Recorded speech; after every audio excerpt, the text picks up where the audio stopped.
everybody know me, babe. I named you after my brother. Why would I even name a child that I said, oh yeah, let me give away? It wasn't no contemplating, it was nothing. Why would I do all that? It played out, and it's so surreal when told me that when she was telling me, I'm laughing because she played pranks on YouTube all the time. So I'm like, Ricky who? And she was like, Mom, no, for real, she looked just like you. So it wasn't a case of I gave you up or I didn't want you, babe. I wanted my baby. I'm not that type. I had 2 abortions before. Everybody and anybody knows I would have an abortion any day before I have adoption. I'm totally against adoption because I watched it play over and over again in New York where the kid get in the wrong hands. So that's not my character. And I'm sorry, I'm so sorry you went through what you did. I can't even, I've thought it over last night, this shit seems so crazy. And then my sister hit me when I called her, and she was like, Tracy, you know fucking what?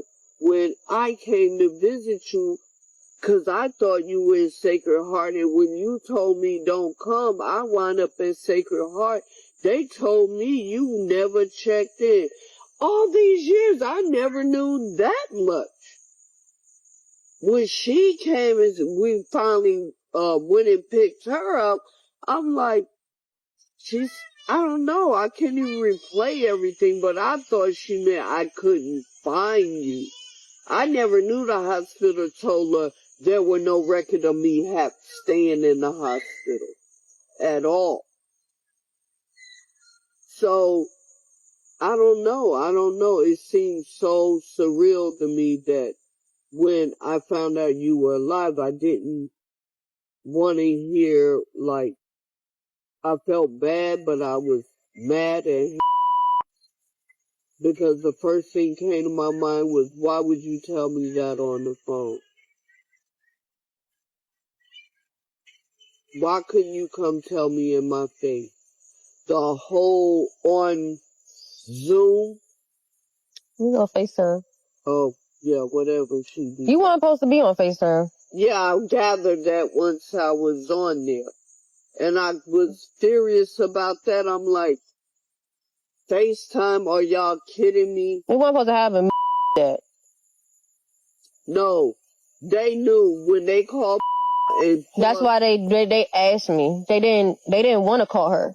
Oh, they asked. They didn't want to call her. But they knew and I always together. Yeah, but they thought that she would have the capacity to understand. They never gave me a heads up about you gonna be on Zoom. Because you wasn't supposed to know.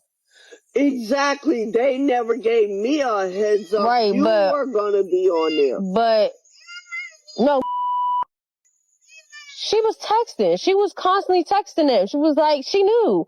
But she was texting. Everybody told her. She knew. She knew. She just didn't get a call. She was just like, I want y'all to call me. I want y'all to call me. Oh, blah, blah, blah. She didn't know they were going to actually put her on Zoom. Yeah, I don't know if she knew how, whatever, but it wasn't supposed to happen. That made her fucking feel, she's real fucked up behind that, because I feel fucked up, because I'm like, why are we doing FaceTime, whatever the fuck it is, whatever we're doing when it come to me, and I just felt slighted. Yeah, you wasn't supposed to be on there.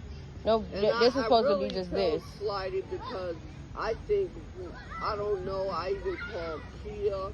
I'm like, Kia, what? Because I heard Kia was part of it, of how they knew about you. I was like, oh my God, everybody know but me.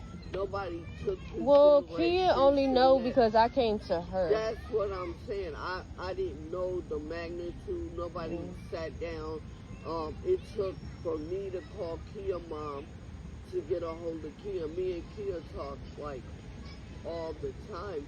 And she said Kia feel bad, like she started some shit. I said, no, Kia opened up something I'm so happy to know about. I was like, no, I'm trying to figure out how everybody else, I'm being real blunt. I don't like being the last. This is my life. You are my life. And whoever found out should have came to me so I can get with you. I know those are your siblings. I understand that, but I feel like everybody should have said, let mommy and her come to a resolution. But if it's orchestrated by you, I have no problem.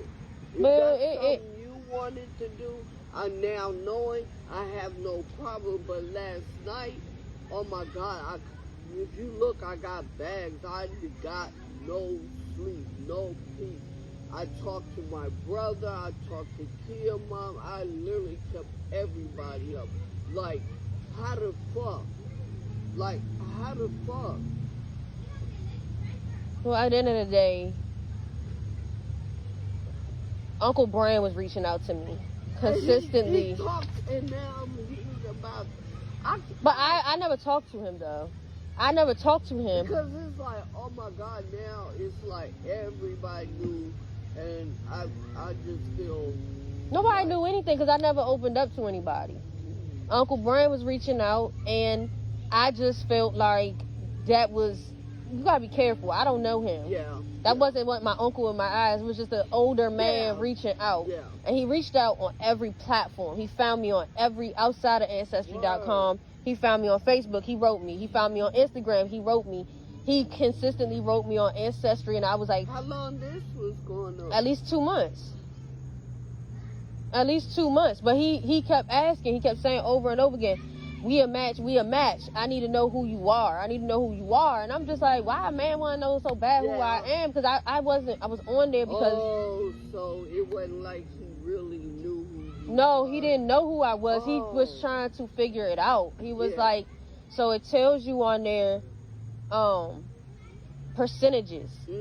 And I was a high percentage to him. But he was trying to figure out the name. My name is Monica Duarte. Yeah. I live in D.C., but he's trying to figure out why you in this location. I don't know nobody in that location, so who are you? But I ain't never respond because I'm just like, I'm not good with men. And so I went to go block him because I just didn't want to answer to anything. But after all this time, Kia was at the top of the list. And I had been going over the list over and over and over and over again. She ended up telling me Kia did that.